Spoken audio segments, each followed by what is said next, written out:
You know that feeling when you look up at the night sky and just feel tiny? Well, today we're going to zoom in on a single object, one you can't even see with your own eyes, to understand not just the sheer scale of our galaxy, but the absolutely bizarre physics happening inside one of the strangest things in the entire universe.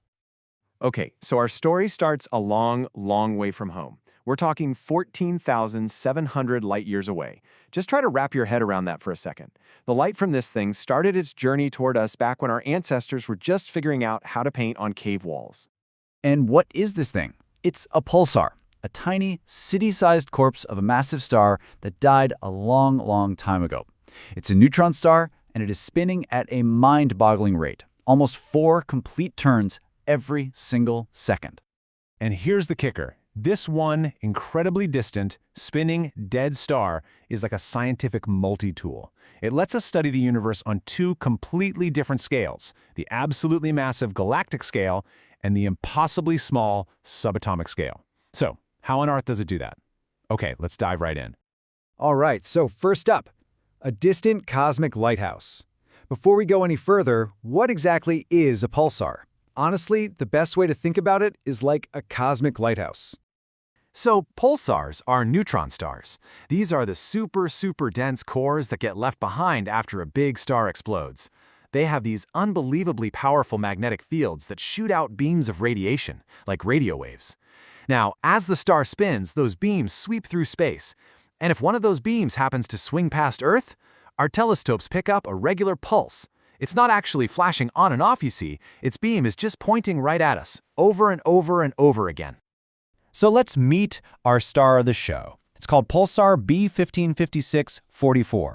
It's hanging out in the Norma constellation. It's about 4 million years old, and like we said, it spins with a ridiculously precise period of just 0.26 seconds. And it's that incredible precision that makes it so valuable to us. Next section, twisted light magnetic clues. So how can this lighthouse help us map out the whole galaxy? Well, it's all about what happens to that light beam during its 14,700-year trip to get to us. The light, it actually gets twisted. And scientists have known for a while that pulsars are perfect for this kind of work. A paper from way back in 1999 by J.L. Han and his team pointed out that they're basically like galactic GPS satellites, sending out these predictable signals that let us map all the invisible stuff they pass through.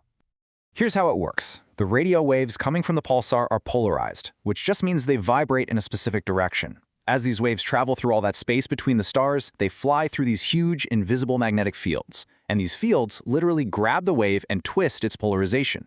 By the time that signal gets to our telescopes, we can measure exactly how much it's been twisted. And that measurement lets us build a map of the invisible magnetic skeleton of our galaxy. Now, scientists have a name for this twistiness. It's called the rotation measure, or RM for short. It's pretty straightforward, really. A bigger RM value just means the signal traveled through a stronger or a more extensive magnetic field. And by measuring the RM for tons of pulsars all over the sky, we can build a 3D map of the Milky Way's magnetic structure. But what's really wild is what they found with our pulsar, B1556-44. When scientists looked at measurements taken just a few years apart, its rotation measure had nearly doubled. The only way that could happen is if something new, something big, drifted into our line of sight, most likely a giant magnetized cloud of gas. It's just a perfect example of how the space between stars isn't empty at all. It's a living, breathing, dynamic place.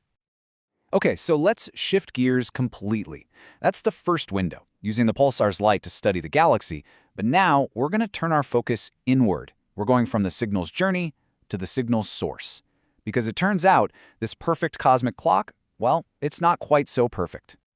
We tend to think of pulsars as these flawless timekeepers, but they're not.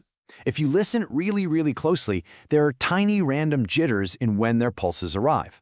One might get here a fraction of a second too early, the next a bit too late. Astronomers call this timing noise, and for decades, it's been a complete mystery. And as a 2012 study led by S. Price points out, this puzzle of timing noise has been around pretty much since pulsars were first discovered. But what if this noise isn't noise at all? What if it's actually a signal telling us what's going on deep inside the neutron star itself? So the leading theory is that a neutron star isn't just one solid ball. It's got a rigid outer crust, but the inside is this bizarre, super dense liquid. As the star is spinning, the crust and the liquid core can kind of slip and slide against each other. This creates friction, and that friction causes these tiny, almost undetectable wobbles in the star's rotation. And those wobbles are what we see as timing noise. So, the research team went back to our pulsar. They analyzed over 2,400 observations of B1556-44. After filtering out all the long-term stuff, they found it, a distinct wobble in its timing on roughly a 10-day cycle.